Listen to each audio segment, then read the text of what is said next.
Questa mattina sulla mia scrivania ho trovato questo. È uno dei famosi, cioè il famoso origami che è nel finale di ambedue i Blade Runner, ma io parlo del primo stupendo, straordinario Blade Runner, quello di Ridley Scott.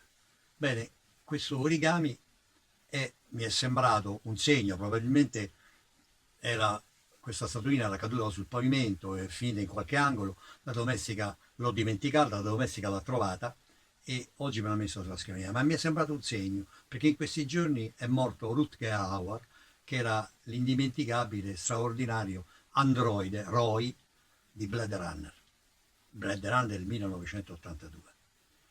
E proprio perché Hauer impersonava questo straordinario androide, questo personaggio che portava dentro di sé una parte del dolore degli uomini e una parte del dolore di quelli che potevano essere, che saranno, che erano gli uomini, perché è questa la figura emblematica, enigmatica dell'androide.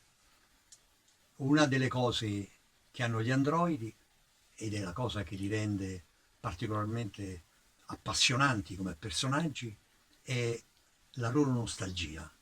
Non dico il desiderio, ma la nostalgia di esseri umani. E la nostalgia è la nostalgia dei ricordi, la nostalgia quindi delle debolezze degli esseri umani.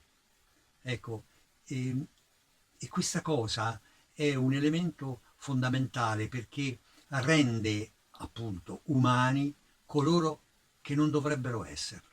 Guardate una cosa, questa è la fotografia di quando ero bambino. Io ho 3 anni e mezzo. Come vedete sto portando il treppiedi di una macchina fotografica, forse avevo già in mente quello che avrei fatto nella vita. E questa è la foto mia più adulto in fondo alla Patagonia con i pinguini. Queste due fotografie mi testimoniano che io sono stato prima il bambino e poi quello adulto. Ma secondo le regole di Philip K. Dick, io potrei essere Philip Dick, è l'autore del famoso racconto dove è tratto Blade Runner, un racconto che si intitola Ma gli androidi sognano pecore elettriche? Bene, secondo lui questo mio ricordo potrebbe essere un innesto, anche in Blade Runner accade, un innesto cerebrale che mi fa credere di essere umano, perché gli androidi o replicanti hanno che cosa? La nostalgia delle nostre debolezze. Loro sono dei superuomini, hanno una forza straordinaria, sono praticamente immortali. Non lo sono perché hanno una data di scadenza, ma non vogliono infatti morire per superare questa data e quindi potrebbero vivere a lungo in maniera completa, piena, ma che cosa manca a loro? Manca proprio queste debolezze. E io mi rendo conto, nonostante guardando le fotografie e usando i miei ricordi, che non sono un replicante per la semplissima ragione che io non ho nostalgia delle mie debolezze, ma io come essere umano ho il desiderio di superarle.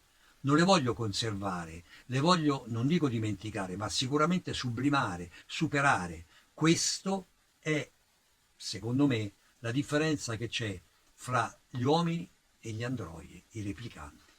Ma con grande suggestione, con grande bellezza, Ridley Scott e prima di lui Philip K. Dick ci pongono un altro problema, ed è il problema dello specchio, cioè l'androide, il replicante è quello che noi potremmo essere, il momento in cui perdiamo la nostra umanità, perdiamo quindi che cosa? I nostri sentimenti. I nostri sentimenti sono il patrimonio che dobbiamo mantenere per poterci distinguere, per poter ricordare di essere uomini. Il film chiaramente è splendido, è uno dei film che io considero un capolavoro, nonostante che la critica quando è uscito nell'82 non si sia entusiasmata particolarmente, però nel tempo si è sempre più ricreduta. Il regista lo conosciamo tutti, è il regista che ha fatto dei film come Alien, ha fatto dei film incredibili, straordinari come Il Gladiatore. Lo sceneggiatore invece dapprima è Funker, colui che aveva scoperto il romanzo e che l'ha proposto nella versione cinematografica.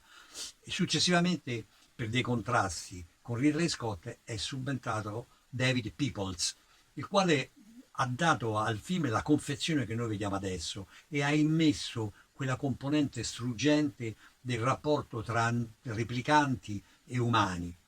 E a lui è il dialogo famoso, ho visto cose che voi umani, cioè, ed è lui aver dato questa veramente più che impronta, proprio questa impostazione quasi da paradiso perduto, con cui i replicanti parlano e cercano di tornare all'umanità.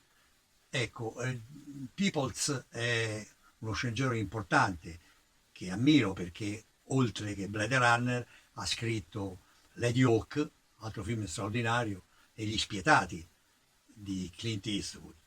Quindi tre film nei quali la componente umana, la capacità dei sentimenti, la forza dei sentimenti sugli avvenimenti è fondamentale.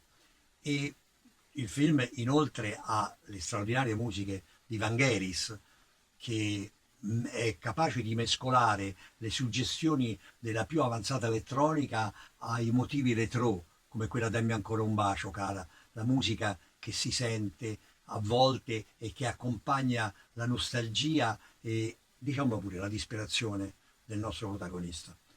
Una precisazione, il film doveva farlo James Caan, l'indimenticabile protagonista di Rollbar e di Sonny nel Padrino, ma lui rifiutò, non gli sembrava un ruolo alla sua altezza.